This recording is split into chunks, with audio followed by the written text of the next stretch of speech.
pozdravljeni, spoštovani, spoštovane. Dobrodošli na letu Competo 13XYZ. Let bo trajal približno 200 minut. Vremenska slika nam je naklonjena, vaši kapetani pa izkušeni strokovnjaki, ki vas bodo varno pripeljali do cilja. Udobno se naslonite in uživajte. Spoštovani, spoštovane, lepo vas je videti. Zagotovo se sprašujete, kaj smo vam pripravili danes. In kakšna je pravzaprav povezava med današnjo rdečo nitjo dogodka in letenjem, potovanjem? Kam danes pravzaprav sploh gremo? Odgovor je v bistvu čisto preprost. Če pogledamo na varnost potniškega letala, je seveda to zelo v povezavi z medgeneracijskim sodelovanjem. Pa me vprašate verjetno, kako? Pogoj za kapitana letala Airbus A340 je na primer 12.000 ur letenja na velikih potniških letalih. Si predstavljate, koliko let učenja, truda in treninga je to? In vse to ob tem morajo piloti pravzaprav dodatno narediti usposabljanje vsako leto, vsaj 2-krat letno, še na dodatnih letalskih simulatorjih. In vse to ponazarja izkušnje, modrost in nujnost, ki jo kapitani prenašajo na mlajše člane posadke. Nekaj takega kot naš Aleksandar, ne? Res je. Ampak potem imamo še drugega pilota oziroma kopilota. Tudi on je pomemben član ekipe. Pilotu pomaga pri vseh aktivnostih, z njim upravlja letalo, prispeva svoje izkušnje in pa energijo, obenem pa se uči od neprecenljivih izkušenj drugega pilota. Brez enega letalo ne poleti in brez drugega prav tako ne. S celotno posadko in z obema na krovu pa letalo poleti s ciljem, da bi varno prispelo do svoje destinacije. Potem pa smo tu še stevardese, izkušenejše kolegice in me mlajše, ki tudi ne moremo ena brez druge, kaj ne? Misliš me mlajše? Res ne moremo ena brez druge. Obratno, mi si želimo skupaj potovati, želimo dosegati skupne cilje, želimo se skupaj razviti in na potem potovanju potovati skupaj. Zakaj? Zato, ker je to izjemnega pomena, ker je to pomembno za nas, ker je to dobro za naše podjetje in seveda tudi za vse vas, ki sodelujete z nami. In v tem je na najbolj preprost način opredeljeno bistvo medgeneracijskega sodelovanja. Verjamem, da se tega vsi tukaj zavedamo, ne nazadnje smo danes vsi tukaj zbrani, da o tem govorimo. Ampak a se res? A vemo, kaj pomeni, da različne generacije sodelujejo med sabo v podjetjih? A je to samo neka prijetna krilatica, ki jo imamo v podjetjih, ali je to mogoče celo neka bojazen, ki je ne razumemo? Kam pravzaprav gremo? Na to si moramo seveda odgovoriti sami v svojih podjetjih, to je dejstvo.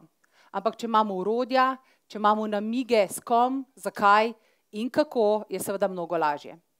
In s temi besedami na oder vabim današnjega prvega govorca, gospoda Jammie Notterja. Jammie, please join me on stage. Applaus, prosim.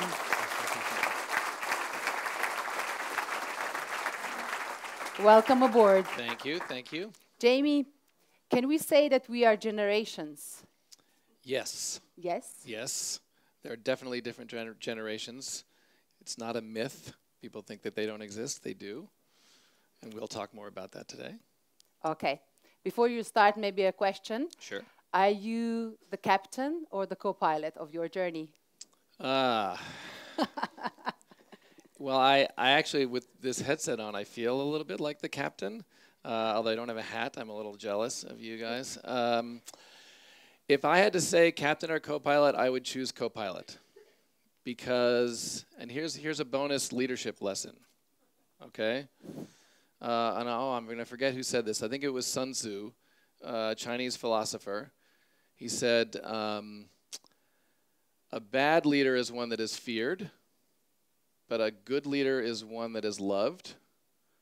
But a great leader, the people will all stand around and say, we did this ourselves. Okay, so I am not the pilot. I'm not in charge. I am not directing people. My view, and I think I think would be consistent actually, the millennial view, is that we're doing this all together. So that's my answer to that. Great lesson. Thank you very much. The stage is yours. Okay, thank you, thank you. So I'm excited to be here today. And I'm assuming that since all of you actually showed up to an event that was by title going to be about the millennials, that the millennial generation has, in one form or another, captured your attention. Yes? Like it's on your radar, you're paying attention to millennials. What I don't know from looking out at the audience is which side of the millennial conversation are you on? Okay? Because I've been doing this for a while now, and there's definitely at least two sides to the conversation. And one of them is what I call the conversation of complaining. Have you heard these complaints about millennials? Right? You don't even have to admit it, but you probably might have participated in some of this conversation.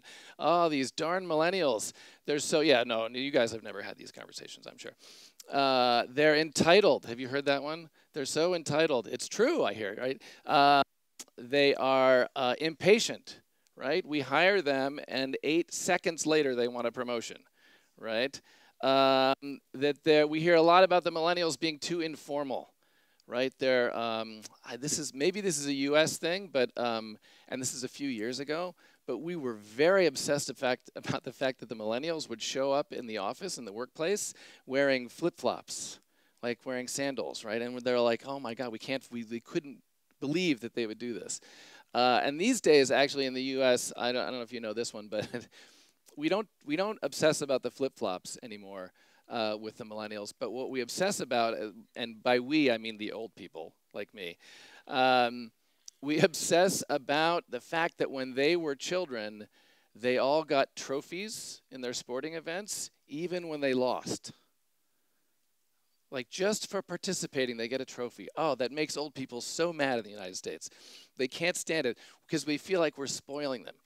Now, this ongoing conversation which we have about millennials, oh, they don't know how to write, they don't know how to communicate, they're too informal, all these complaints, this is not serving us for a couple of reasons. One, I actually don't know why we don't admit this earlier, but all the people who are complaining about the millennials, again, are the old people, okay? And I'm sorry, Generation X and boomers, if you're in the room, you are old.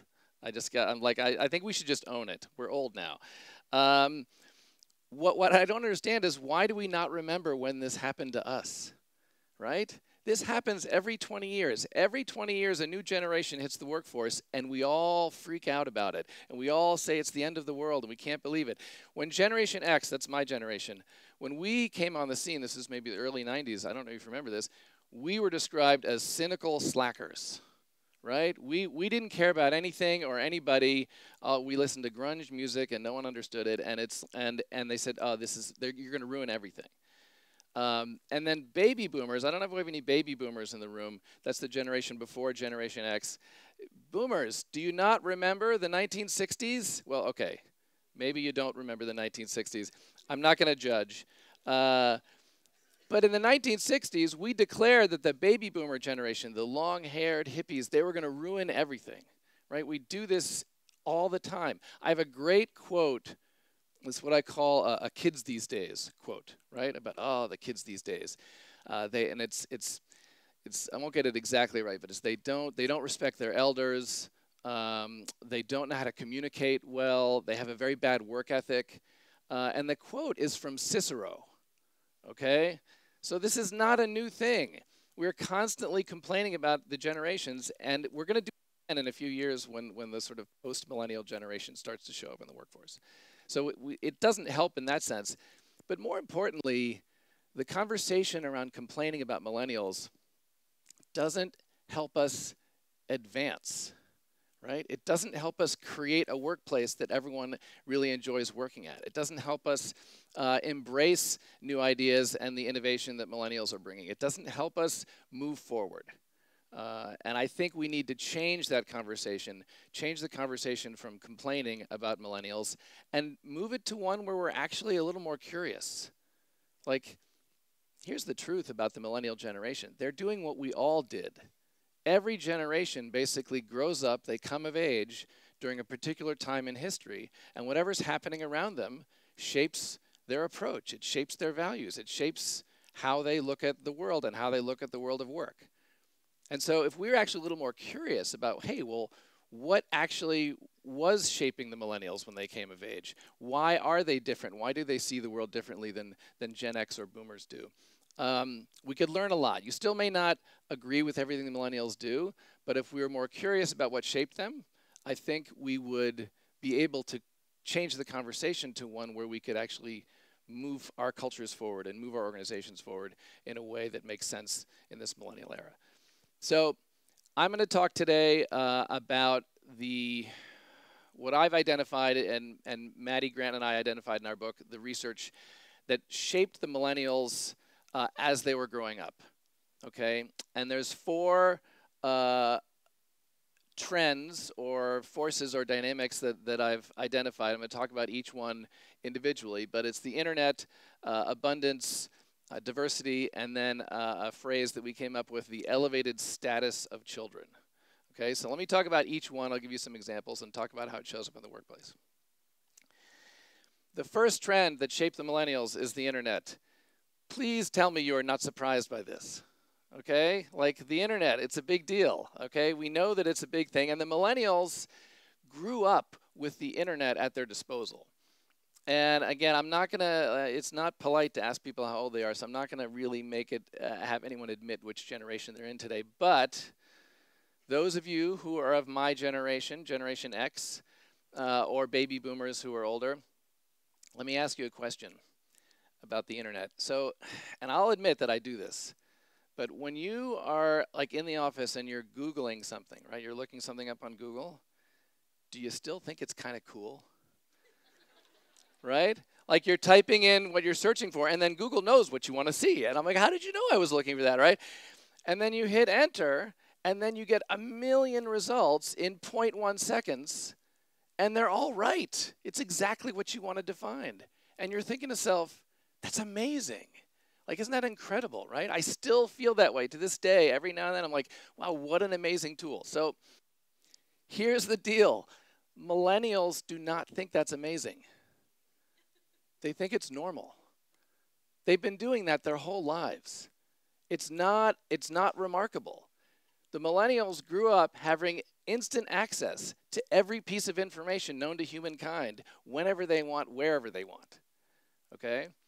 And with that access comes a lot of power, okay? Which we think is like amazing, like it's a gift.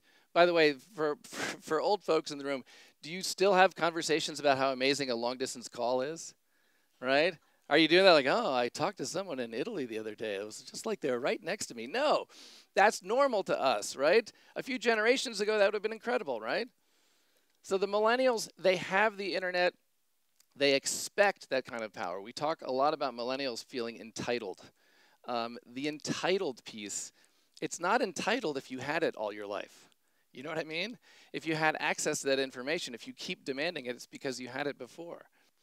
So the growing up with the internet is a huge distinction because it gave them access to information that we did not have growing up. But more than just the Google internet, it's the social internet, okay? So in addition to having access to information, the millennial generation had access to social networks from a young age. And they used those networks for sort of social and relationship reasons, but they also used those networks to solve problems, to get questions answered, actually to verify some of the information that they find on the Google internet. They used the social networks to create businesses. Okay, in the United States, there are more 11-year-old business owners in the millennial generation than there were in any previous generation. And I'm not talking like selling toys to friends. I mean profit and loss businesses when you're 11 years old. We couldn't do that previously because we didn't have the power of the social internet. But when you have that power, you can do that. I mean, think about it this way. If you're a millennial and you have a digital camera and the digital camera does not do something that you want it to do, you can reach out to your social networks and say, I'm really frustrated. My camera doesn't do X. Someone on your network will know someone who knows someone who knows someone who knows someone who knows some guy in Thailand who's written some code that you can put on a flash drive and stick in your digital camera, and now your camera does what the manufacturer did not intend for it to do. That's a lot of power that you can use your networks to have that happen, and you're 10 years old. So here's the deal. They grew up with this kind of power. That is the ultimate impact, I think, of the social internet that we don't talk about enough, is it decentralized power. It took power where you used to have it in central institutions, and it put it out to everybody. The millennials grew up with that power, and then they show up at the workplace, right? And our organizations, despite the fact that they grew up with this power, what do we tell them when they show up in the workplace? Welcome to your entry-level job. You have no decision-making authority. You may not do anything on your own without getting permission from someone else. And you have to do exactly what we tell you to do. That doesn't make sense to a generation that grew up with this kind of power. Okay, so we talk about, oh, they're entitled and they don't understand. They need to pay their dues when they show up in the workplace. They are used to being able to do things themselves. We tell them, oh, you have to wait until you have enough experience before I'll let you make that decision. And they're not going to tell you this, but in their head they're thinking, yeah, but I can reach out to my social networks and get that answer a whole lot faster than it'll take me to get the experience to get that answer. Okay? And so this doesn't mean we won't have entry-level positions or that we don't have to have controls on decision-making, but our systems, our organizations have not caught up to what has been transpiring. Okay? So the millennial generation is showing up. They're expecting to do more and to do more themselves and to have more authority and ability to act. And it's because of the social internet. All right, the second trend that shaped the millennials, the internet gets a lot of attention around the millennials. We know that that's sort of an issue. One that does not get as much attention is abundance. And I'll say this right now, being in Slovenia, like the research around millennials that I'm reflecting is primarily a US-based research. It's the theory around generations is very much about the culture you're in, is shaping you. So I'm talking mostly about the US. However, much of the research that I've seen equates a lot of what's happening in the US around generations with what happens in Europe and Australia. So I'm assuming there's some similarity. Some of the statistics I'll repeat today are from the US, but the dynamic should be the same. So abundance refers to the fact that the millennial generation in the United States grew up in a period of unparalleled material abundance. Some statistics on this, and by the way, I tell this to millennials in the U.S. and they're like, "Abundance? Are you kidding? I eat ramen 3 times a week." They don't understand. I'm like, no, you're young. That's not you have no money. That's not a millennial thing. That's just a young thing, right? So they're like, but when they were growing up as a nation, we actually had a huge spike in abundance. So if you look at across generations, going back to baby boomers, Generation X, millennials, standard of living is going up each generation, right? Gets a little bit better each time. But with the millennials, the curve went like this. So some statistics from the U.S. Context. In the United States, this is sort of embarrassing, but I'll share it anyway. In the United States, we spend more money on trash bags, okay? The bags that we put our trash in. We spend more money on that than 90 nations spend on everything. Okay? Our trash bag budget in the United States is greater than the economy of 90 individual nations.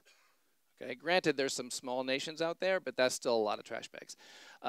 In the United States, there are more cars than there are licensed drivers.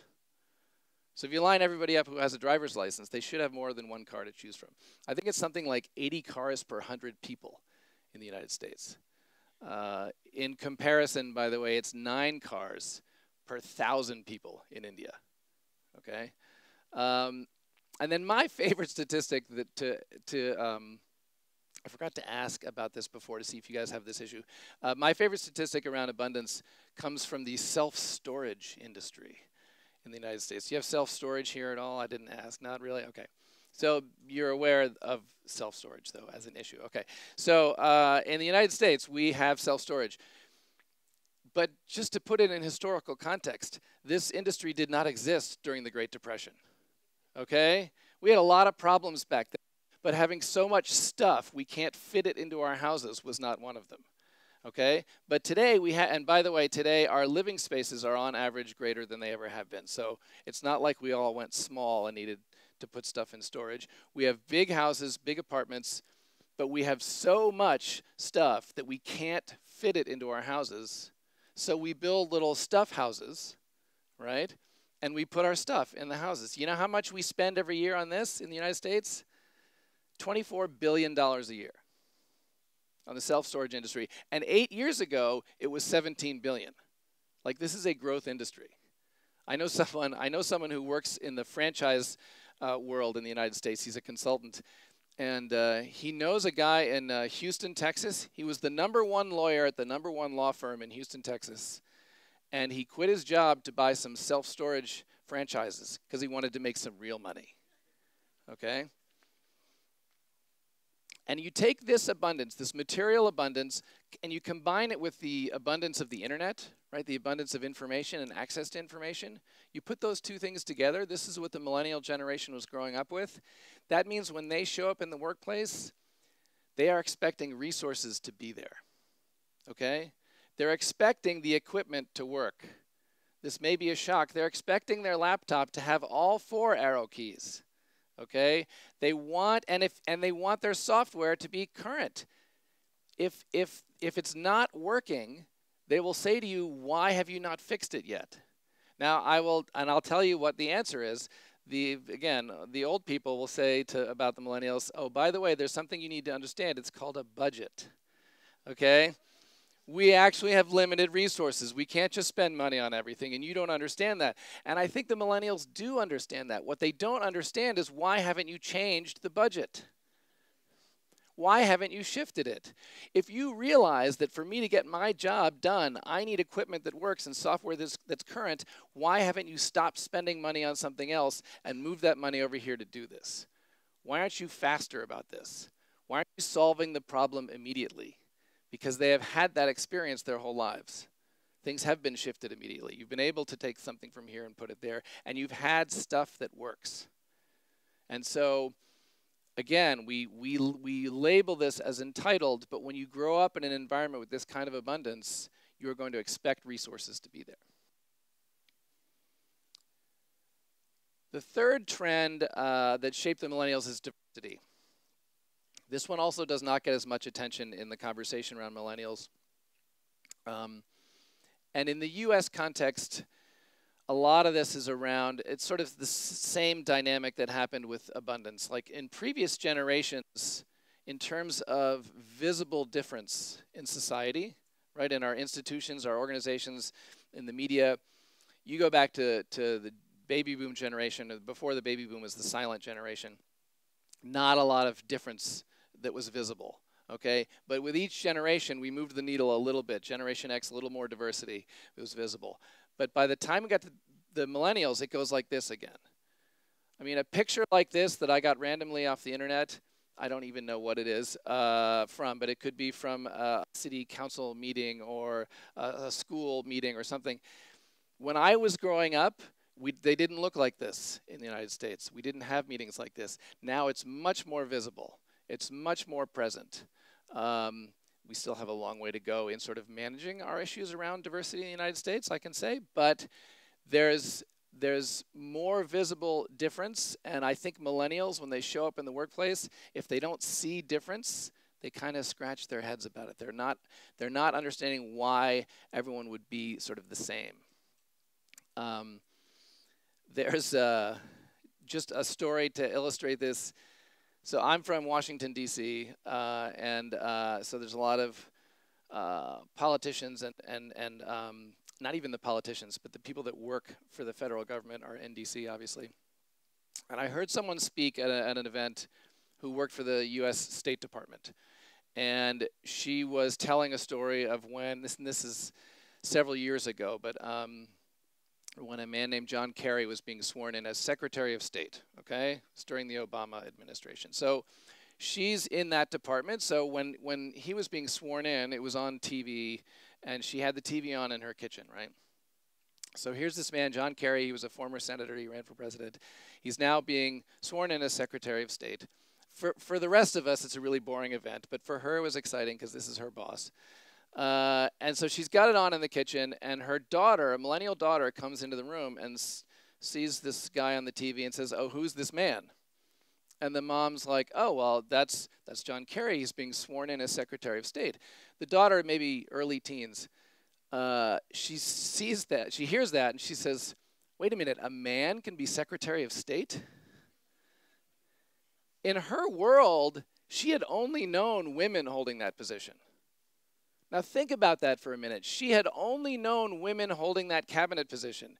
The first woman to hold a cabinet position was in the 1930s under Franklin Roosevelt, and then we didn't have another one until the 70s. Okay? There were literally 0 women at all in cabinet positions a generation ago, and now we've got a generation that's like, "Oh, I didn't even realize men could hold that position in the cabinet." Like, that's the kind of ramp up on difference and diversity that the millennial generation is seeing. And I think that one also applies more internationally in the sense that partially because of the internet, they can see more. They can see more difference. They can get exposure to different cultures, to different approaches, to different ideas. And I think that's actually beyond the issues of gender and skin color and ethnicity and all those diversity issues. One of the most important pieces around millennials and diversity is the fact that not only are they expecting to see difference, they're expecting to see the result of diversity, which is innovation. Okay? This is a generation in the US, we call them the mashup generation. They're used to taking something from one context and bringing it over here and applying it in a totally different context that it wasn't designed for. And that's what happens when you bring diversity into a system. If you get a bunch of people together and they all have the same background, the same education, the same experience, the same industry, and you ask them to solve problems, you know what they do? They solve problems that look a lot like yesterday's solutions.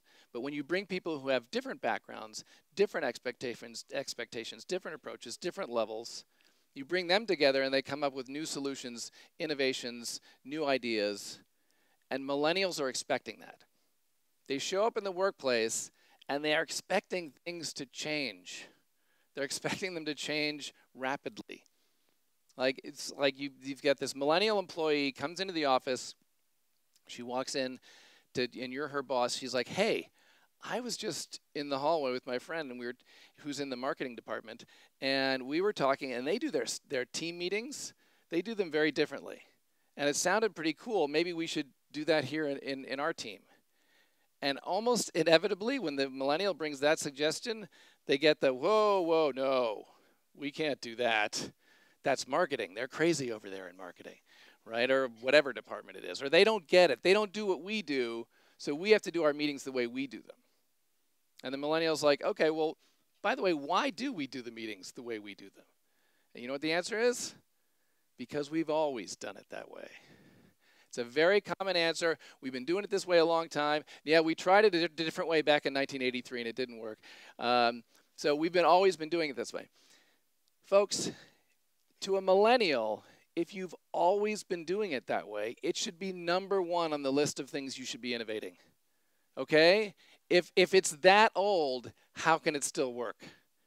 If you've been doing it for a long time, the world changes so much, so rapidly, it doesn't make sense to them that something you've been doing for that long is still working.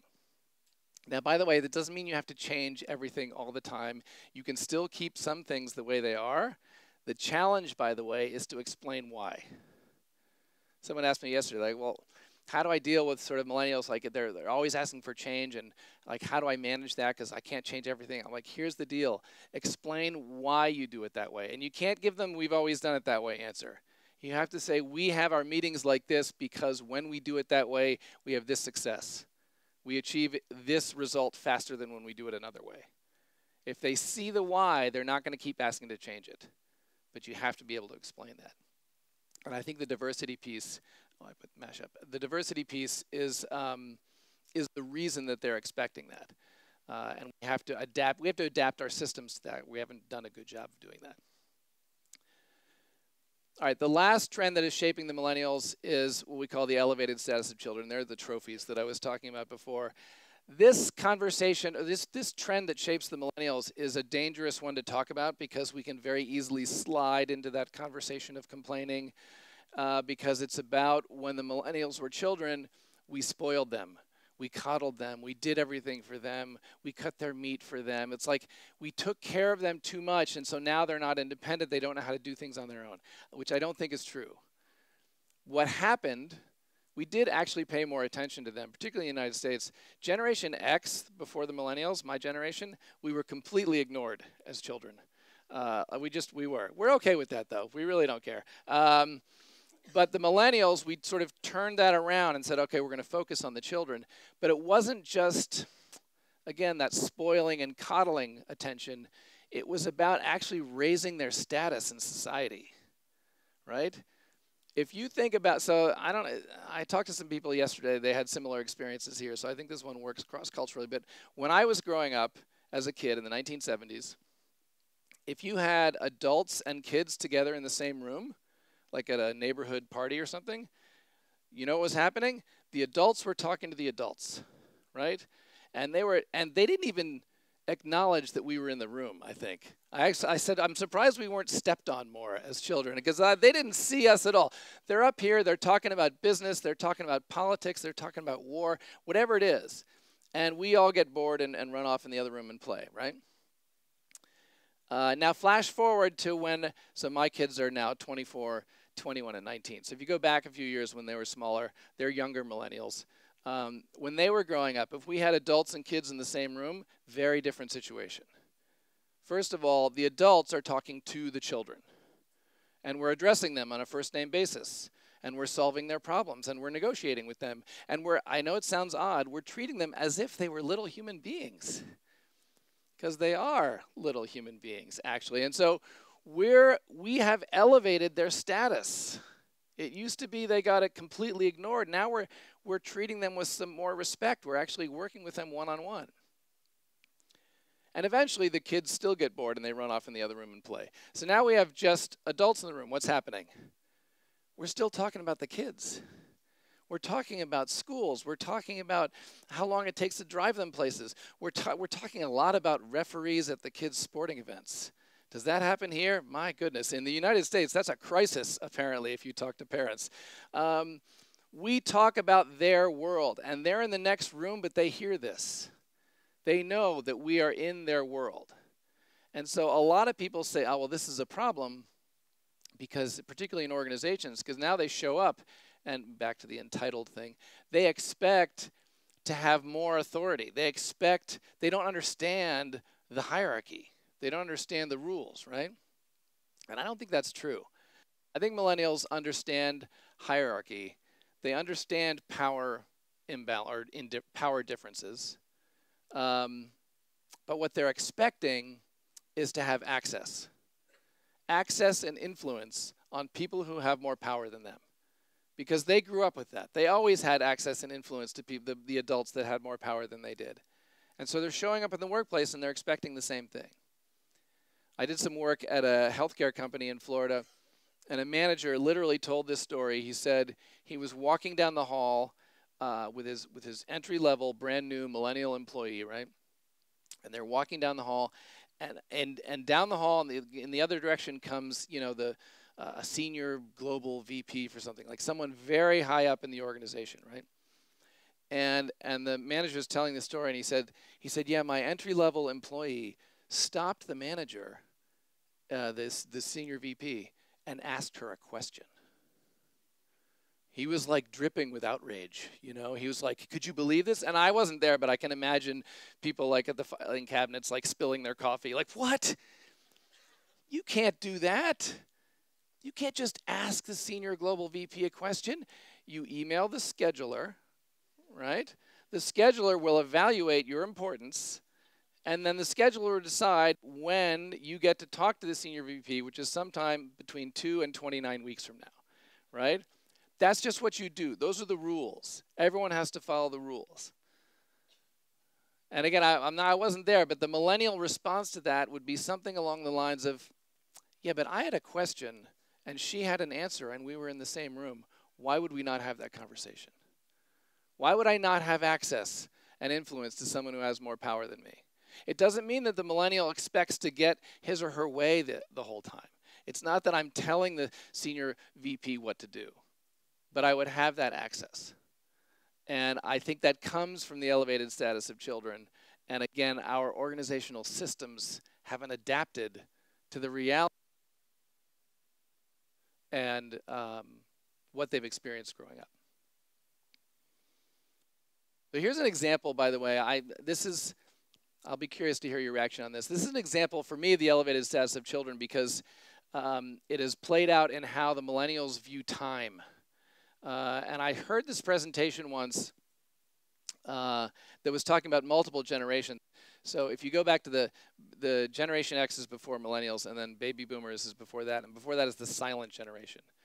They grew up kind of at the tail end of World War II and the Depression, right? So this was a presentation that said, this is how each generation views these three things: education, work, and leisure. And for the silent generation, this was their whole life. So they're born on the left, right? And they go to school. That's the yellow bar, that's education. Then when they're done with schooling, they work. And this silent generation was the generation of delayed reward. Like you work, you just work, you work, you work, and then you're 55, you get your gold watch, that's the American thing. And then you retire, then you have leisure. Then you can travel, then you can spend time with family, right? But it's compartmentalized like that, right? Baby boomers changed that as a generation. They said, you know what? I'm going to do it differently. We're born, we go to school, we get a job, and we work for a while. And then this is when they go off to like find themselves for a year. Like they go to the ashram, you know, and just like meditate for a while. And then they come back, they go to graduate school, so there's a little more education. They do some more work. This is the midlife crisis, by the way. Nobody knows what happened in that one. And some more school, like they break up work and education and work and leisure is like spread out throughout your whole life. And I've heard that Generation X does basically the same thing. Maybe they slice it a little more finely. Millennials have a different approach. This is sort of education, work, and leisure for the millennials. This is not their life. This is a single day, right? Like you wake up and you're doing work, right? Who wakes up, gets their phone, and looks at their email, right? And then they go to work, and eventually, though, they're going to do education. They have some webinar that they're going to do during the day that is important to them. That's education for them. They're going to get their workout in. They're going to do some more work. Then they go meet their friend who's in town because that's when the friend is in town. It doesn't matter if it's the work day, right? And then at the end of the day, this is my favorite millennial trick. This is 11 p.m. to 1 a.m. That's when you send email because that's when no one will respond. It's the only way you can get to inbox 0, okay? And millennials are not the only people to adapt this schedule. But this is a schedule that makes sense to a generation that grew up with elevated status, where they were able to have access and influence and negotiate things, where they were able to create solutions that maybe weren't like what we had yesterday. And it's viewed as entitled and you don't understand, and when I was your age, I couldn't do this. I get that. But given sort of what they've grown up with, this is sort of a normal response. And we have to figure out how to manage that in an organizational context. So these are the 4 trends that shaped millennials. I advocate that we be curious about this and think about these things because this is just true. This is how they grew up. This is present in their lives. But it doesn't necessarily explain why we need to pay attention to this. There are 2 very important reasons why we need to pay attention to millennials. Not because they're special, sorry millennials. But there are a lot of them.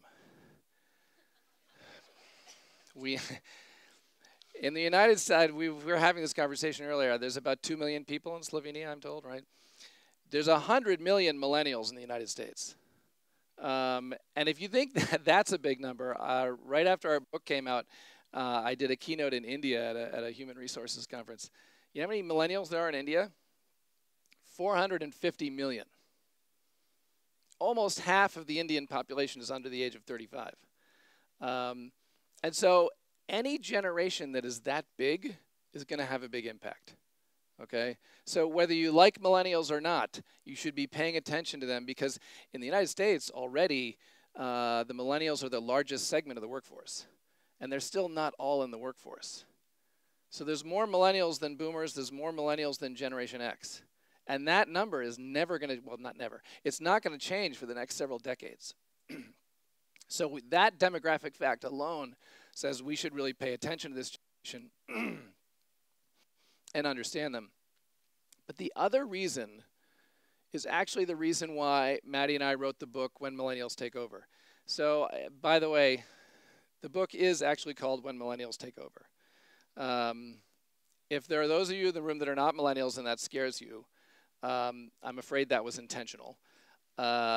Here's a little trick about business books. The title is all about marketing.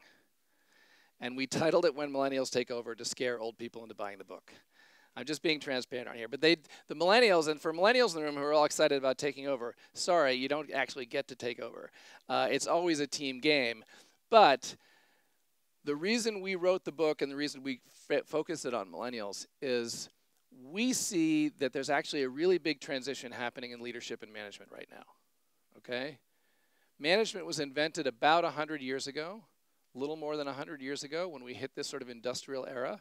There wasn't management like we know it today. It was literally invented 100 years ago. But in the last 100 years, it's only changed about this much. Like, we've tweaked some stuff around the edges, but we have not revolutionized management. But these days, particularly with the advent of the internet, we see management being upended. We see really radically new approaches. And what Maddie and I tried to do in the book is say, okay, well, what is the millennial generation saying about leadership and management, and how does that match with what cutting-edge organizations are doing? Okay, we studied, and well, I'm going to talk about the case studies in the book in a minute, but we studied organizations that were doing things radically differently, but also succeeding wildly. Okay, they were running circles around their competition. They had unbelievable levels of employee engagement. They charged more than their competitors, but still had people lining up. Like, these kinds of organizations, doing management differently, we looked for the overlap. Where was what they were doing similar to what the millennials were saying? Because we don't think the millennials are inventing a new way of leading and managing, but we think based on what they grew up with, we think they're shining a light on it. They're actually pointing us in the direction that we're already heading. So when we did that math, when we did that analysis between what the interesting companies were doing and what the millennials were saying, we came up with these 4 capacities: digital, clear, fluid, and fast. Not every organization that we studied embraced all 4 equally, but each one that we looked at had at least one of these that they were really, really good at. This is what the future of work looks like: digital, clear, fluid, and fast. And I'll go over them each one. So the first one is digital. Again, like the internet. I hope you weren't surprised. Okay? You guys are using computers, right? Social media even, maybe? Some, a little? Okay. Digital is the way of the future. You don't have to be cutting edge on the technology piece, by the way. I mean, you can be if you want to. That's fine. You don't want to be on the back half of that curve. Like, I hope you've sold all your adding machines. No more abacus work at the end. So, yeah. So we're using technology. Be on the front half of the curve. But the most difficult challenge for digital is to embrace what we call the digital mindset. Okay? It's like managing and running an organization as if you were a software designer. Okay? If you're a software designer, if you write code, there's at least 2 things that you have to do these days. Number 1, you have to focus on the user, right? All software is written with a radical focus on making it easy for the user. That wasn't always true. Does anyone remember the early Microsoft Word software, like 1986? Yeah, the manual was this thick because the software was written as the software designer thought made sense. But the user couldn't figure it out at all. So you had to have a big manual that translated what the software designer was thinking. So you'd look up the manual. Oh, that's how you make a footnote, right? Like, you wouldn't have known. That doesn't happen anymore. I always make a joke. My mom's 81 years old, and for the last 20 years, I have been her tech support. okay? She calls me when she has a problem. And it's like every time she has a problem with something, including her TV or her phone or whatever it is, she says, well, where's the manual? I'm like, Mom, there is no manual anymore. They don't give manuals because A, you can find out on the internet, or B, it just works. And so the digital mindset in organizations says, you know what, as we are leaders and managers in organizations, we need to design our organizations around the needs of the user. And the user is your customer in many cases, but it's also your employee. Our case study for this chapter in the book is actually a small nonprofit in Chicago, and they have about 27 staff, but they designed their organization around the needs of the employees. They completely redesigned their office space, and they created spaces where every employee could work exactly the way they wanted to. They have places where they can work together in collaborative. They have like a little coffee area that they thought would be for collaborative work. Turns out that's where people go to have their quiet solitude work. If you really need quiet work in this office, you go to the yoga room. Okay, yes, they have a yoga room. And you can work on the roof. They have Wi-Fi up there as well. They've designed their organization around the needs of the employees. And the CEO is out in the middle with everybody. They don't have offices. So he has a desk that's connected to 5 other desks in a little pod. And I asked him about this. I said, oh, did you read some article about open office and this is the new trend? He said, no, I talked to my employees. I said, what works? And they said, well, you know what? We get a lot more done when we have instant access to our senior managers.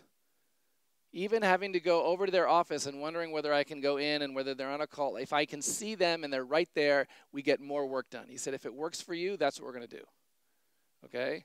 That's a big challenge in traditional management. We are not supposed to design around the needs of employees. We design around the needs of managers. If you really want to be relevant in the millennial era, I think we need to shift. So the second capacity is clear. This is about transparency. Transparency has been written about in the business world for a while now. This is not necessarily about being radically transparent. You don't have to share everything with everybody. I mean, you can if you want. But it's more about strategic transparency. It's about making things visible in your organization in order to enable better decision making. Like, that's it. Think about your organization. What could you make more visible that will enable people to make better decisions on a regular basis?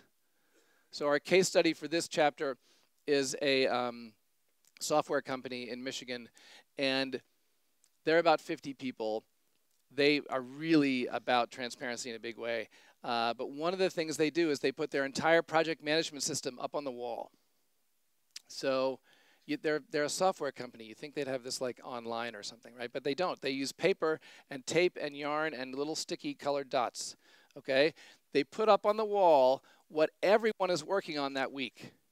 All of my tasks, all of the CEO's tasks, all of everyone's tasks, 40 hours of them, are up on the wall. And as you get done with a task or you get stuck on a task, you put a dot.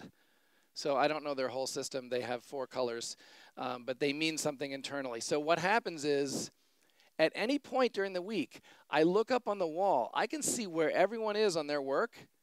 They can all see where I am. Even my boss and the senior people, I can see where they are and on their progress. And what it means is I make my own decision about when to stop my work and when to go help somebody else. And I don't need a manager to tell me to do that. I don't need to go to a boring project status update meeting. And even, this one kills me, they don't even use email with each other, which was like a dream come true to me. I'm like, really? You don't use email? I'm like, how do you communicate? And they said, well, we use something that we like to call high-speed voice technology. And they're all in one room. There's 50 people. And if they want to have a meeting, they literally, I would say, hey, Maddie, and Maddie would say, hey, Jamie, now we're having a meeting. And we're talking about I'm saying, hey, I'm working on this project. I know you worked on it last week. I'm not understanding this piece. Can you help me? Now, you all are also working on other projects right next to us, and we're having this conversation right in front of you. And people are like, well, isn't that distracting? Well, it turns out what we're doing is we're making this information visible, because we don't know that actually next week you're going to be working on the same project. And now that you heard this conversation, you already have your question answered, which means you can make better decisions. The more that is made visible, the better the decisions are. And if you can be strategic about that, you can have a really big impact. The third capacity is fluid. Fluid is about hierarchy. Actually, when Maddie and I wrote the outline for the book, this chapter was called Flat, because we thought, oh, it's sort of the common these days. We need to flatten the hierarchies. It's all about decentralization. And when we did the research, we actually discovered that hierarchy is kind of important. That as human beings, if you have zero hierarchy, you spend a lot of time calculating in your head who's in charge and who do I need to include, and it slows you down. So a little bit of hierarchy actually helps speed things up and get more done. The challenge with hierarchy, though, is it's so rigid, right? Like you write your organizational chart, and you might as well carve it in stone, because it's then permanent. It's like you draw this little box around my position, and you say, hey, you can make these decisions, but you can't make these decisions, right? And that's fine, because that's rational. It makes sense. The challenge is there's that moment where I'm in front of the customer, and I have the information they need, and I can solve a problem for them, except the little box tells me I can't. That's not my decision. The decision belongs to someone in this box, and she's on break. So I have to tell the customer, no, I can't solve the problem. So the challenge is, how do you create a hierarchy that makes rational sense, but then also allow it to flex and move? And the case study for this one, believe it or not, is a healthcare organization. I don't know if we have anyone in the healthcare world. Healthcare is very hierarchical as an industry, generally speaking. So there's an organization in Nebraska called QLI, and a little bit about what they do so you understand how they manage their hierarchy. They do rehabilitation services to people with brain injuries and spinal cord injuries. So this is really, really hard work, right? They're teaching people to walk again, to speak again, to eat again, right? And so they realized that to be successful in their work, they can't just do the healthcare. They have to do good speech therapy and physical therapy and that kind of stuff, but they also have to connect it deeply to something personal inside the patient. Because to do that kind of work, if you don't have a personal connection, it's really hard for the work to stick. So they have a very traditional hierarchy. They have CEOs, they have a CEO, they have VPs, directors, the usual, it's a normal hierarchy. But they also have a rule in this organization that says the person in the room who knows the most about the hopes and dreams and aspirations of that patient gets listened to first. So I heard the same story when we were doing research there several times. There was a meeting about patient care for one of their patients. There was about a dozen people in the meeting, including 2 brand new interns. They were new psychology interns. They were starting that day. And at the end of the meeting, one of the staff went up to the interns and said, did you know that the CEO was in this meeting? And it was their first day, and they hadn't met the CEO yet, and they don't have name tags, right? So they didn't know. They're like, no, we didn't know the CEO was in this meeting. And they said, well, who do you think it was? And they both guessed wrong.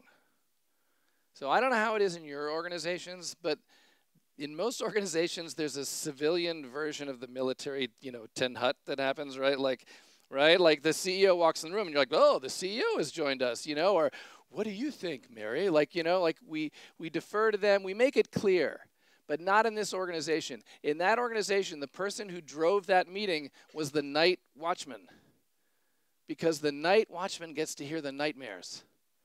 So the night watchman knew more about those patients than anyone, at least about their hopes and dreams. The night watchman did not know anything about speech therapy, physical therapy, or the health care that needed, but he knew the hopes and dreams, so he led the meeting. And again, he didn't make all the decisions, but that brought the voice in. The challenge, by the way, with fluid, if you want a fluid hierarchy, you have to be like QLI, and you have to know what makes you successful. They knew that connecting to hopes and dreams was super important for them, and so that allowed them to make a flexible hierarchy.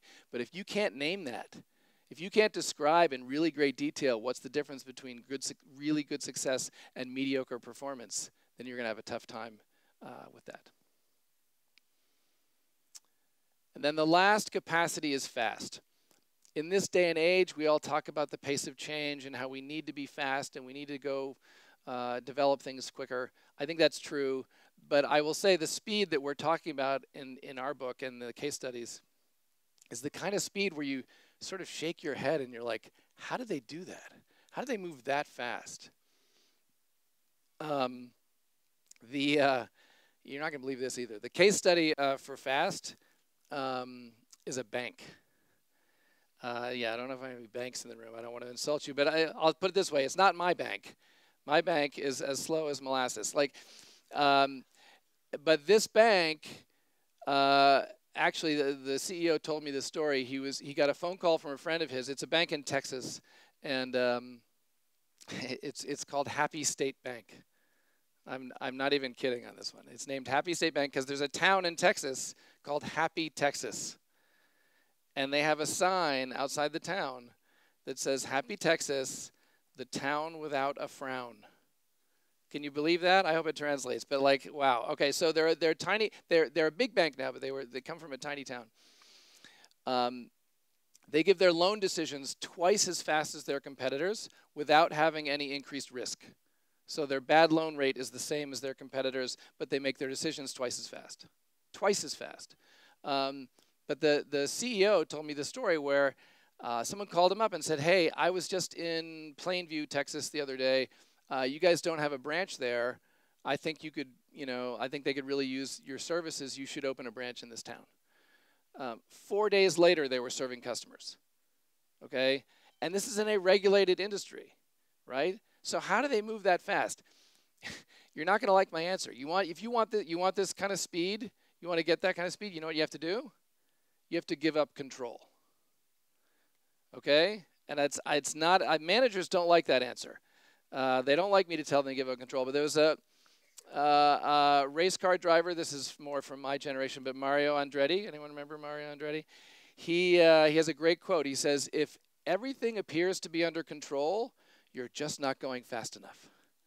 Okay? If you want this speed, you have to give up control. If you want to maintain the control that traditional management says you should have, that is fine, but you will not get access to this speed. Now, I can tell you to give up control, but that doesn't mean you're going to do it. And it's not easy to give up control. So if you want to give up control, here's the secret. Find something that you can trust, a system of trust that you can put in its place. If you can trust something that will enable you to give up that control, that will unlock the speed, then you can do this. So Happy State Bank, you know what their system of trust is? The power of personal relationships. They have built a culture in their organization where the individuals who work there spend a lot of time building relationships, both with customers and other employees in the bank and other people in their communities. They invest in those relationships. The bank believes strongly that if you have a system where those relationships are deep and strong, then you'll be able to trust them to make those decisions and to make those loan decisions and to move faster. Okay? So they build this into their culture. They only hire people that are good at building relationships. And they don't even have a call center, right? They have 35 branches across Texas, which is very large.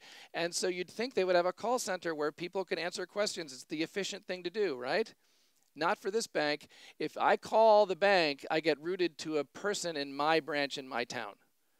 And they use that opportunity to build a relationship with me. And then when I come into the branch a few weeks later, they're like, Mr. Notter, it's good to see you. I was on the phone with you the other day. And they continue to build the relationship. So 2 years later, I'm putting in my business loan application.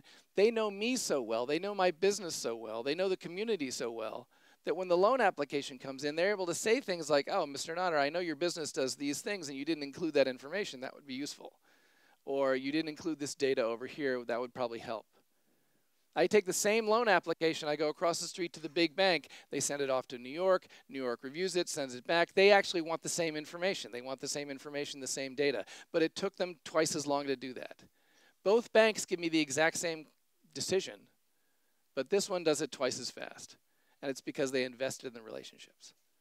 So your challenge will be, if you want this kind of speed, what system could I put my trust in that would enable me to give up the control that unlocks the speed? That'll be related to you and your situation. There's no specific answer to that. And that sort of leads me to my conclusion, and I have some time for questions as well. But digital, clear, fluid, and fast, I believe very strongly, Maddie and I believe very strongly this is the future of business. I don't think you have to be perfect in all of these. But if you are really bad at any one of them, it's going to be hard to attract millennials. And if you're really good at one or more of them, you're going to be positioning yourself to be on the front edge of this curve, right? Leadership and management are changing. The old way is going to be soon referred to as the old way, the way we used to do it. We do not really know exactly what the future of management, the future of work holds. We believe this is the leading edge of that curve and you should be moving in this direction. But if you're not doing it, you are positioning yourself to be a little bit lower than your competitors who are, okay? And then finally, if you want this, if this is important to you, you have to build this into your culture. This is not something that you can put on the wall and say, go back to the office and say, hey, I heard this interesting presentation. We should be digital, clear, fluid, and fast. It doesn't work that way. If you have digital, clear, fluid, and fast posters and you put them on the wall, that's lovely too, but that's not going to change it. You have to build it into your culture. You have to make clear inside your culture what is valued and why it is valued so that you can actually move in these directions. You're going to have to change processes. You're going to have to change structures. You're going to have to change behavior, particularly at the leadership level. It has to be woven in. I will tell you right now, every single one of the case study organizations that we studied, they hire for culture first. They make it clear what their culture is. They make it clear what's valued, and they hire for that. Even the software company said, I can train people in code languages, but I can't train them on how to collaborate, or it's harder. So they hire for culture first, and they train for skills. And that means if you really want to build a 21st century organization, you need to make culture management a thing inside your organization. We all already do financial management, right? I could go to you and ask what your projections are for next year on revenue or expenses. Someone would be able to tell me because you have systems in place. You have people and systems and processes to manage finance. But we don't have people and systems and processes to effectively manage culture. And the organizations that figure out how to do that are going to be the ones that get the top talent from the millennial generation. Millennials care about culture.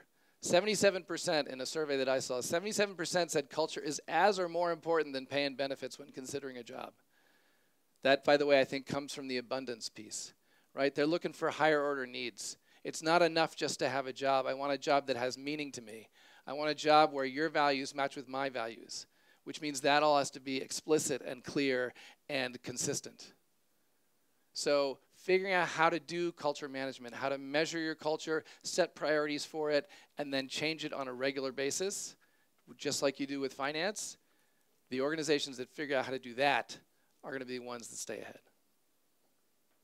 So with that, I want to thank you for letting me present to you today and come to Slovenia. It's been a wonderful trip for us, by the way.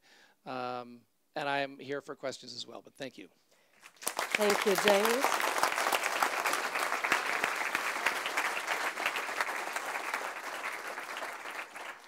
Thank you, Jammie. Yes, I know there are still some questions for you. The first one is from Generali. And the question is, what is your opinion on millennials don't perceive themselves as special and they are annoyed when others talk about them in such a way? What do you think? Yeah, so I know a bunch of millennials in the US, they now say, don't call me a millennial. Like, because they're tired of it. They're tired of being sort of either pegged as I said before, as entitled, or even as special and needing more attention. They're sick of that conversation. It's a little bit about the conversation of complaining. But I also think it's kind of like for Generation X and baby boomers now, like we don't have to talk about generation anymore because we're old. I'm still trying to remind you guys that you're actually old. But graduating from having to focus on the conversation around the generation part of it is really great, because then you just move to the conversation of, hey, how are we going to do this? How are we going to solve this problem? And it's useful to know about generational differences. Like I teach this all the time because I think we need to know the differences. You just don't have to talk about them explicitly, right? Like if you know how millennials are different and you've got millennials in your office or on your team, then use that knowledge to ask better questions, right? To have a better conversation. But you don't have to go to the millennials and say, oh, you're a millennial, so you think this, right? People hate that. I mean, it's true with X and boomers as well. Oh, you're part of this generation, therefore you think that. Actually, we all are unique individuals, so we may or may not think that. So keep the knowledge in your head, but don't lead with it in the conversation, and it'll be much more encouraging for people, I think. Okay, thank you.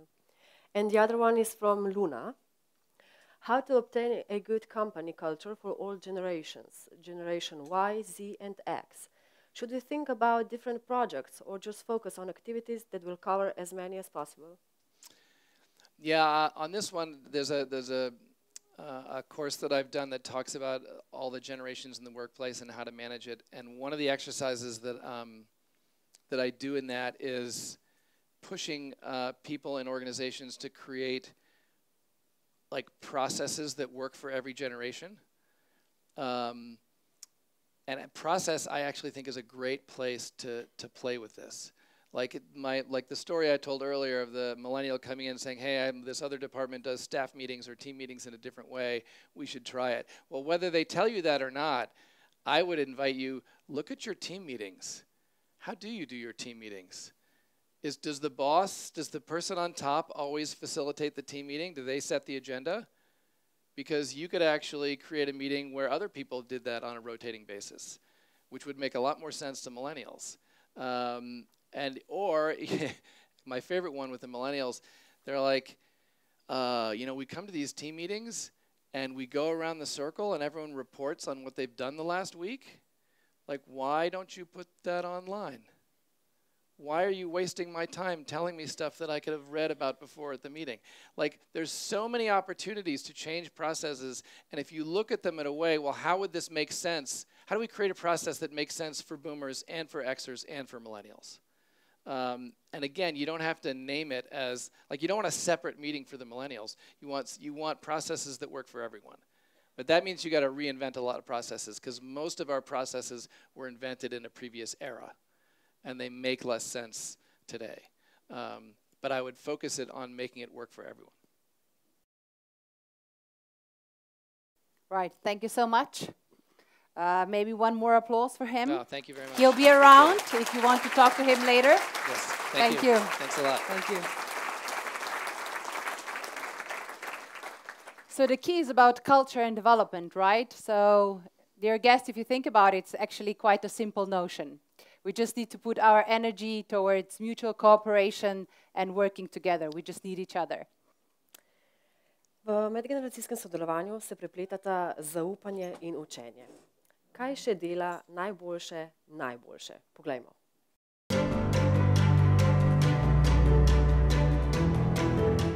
Odgovornost, Zbranost, strpnost, ta mlada spoštljivost, izkušnje, osredotočenost, suverenost in odločnost, biti umirjeno kreativna, poznavanje organizacije kot celote, prezenca, in znanje.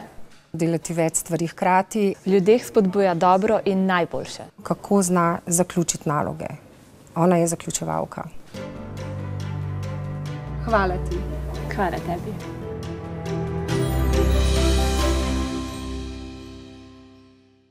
Odprto razmišljanje, Dober zgled, svež pogled, drugačna perspektiva, izkušnje v digitalnem svetu, fokus, radoživost, motivacija, radovednost, strokovnost, energija, nasveti za mlajše sodelavce.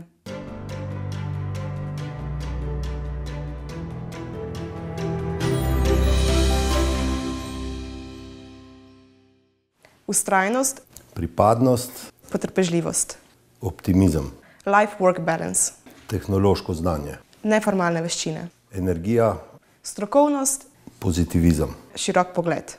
nova znanja.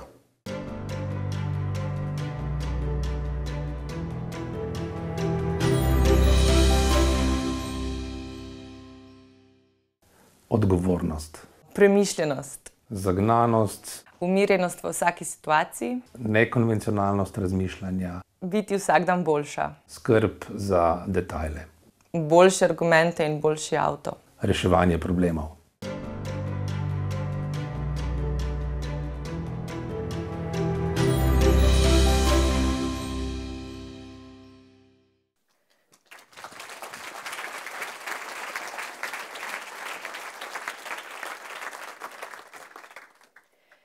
Na tem mestu bi se želeli zahvaliti našim pokroviteljem, in sicer generalni pokrovitelj Atlantic Grupa in Argeta Kotiček, Generali, Summit Auto, Luna, NLB, Telekom, Pošta Slovenije, Bisnode in pa našim partnerjem Stratkom, MČM, Slovenska gospodarska zbornica, Britanska gospodarska zbornica, Nemška gospodarska zbornica in pa Združenje Menedžer.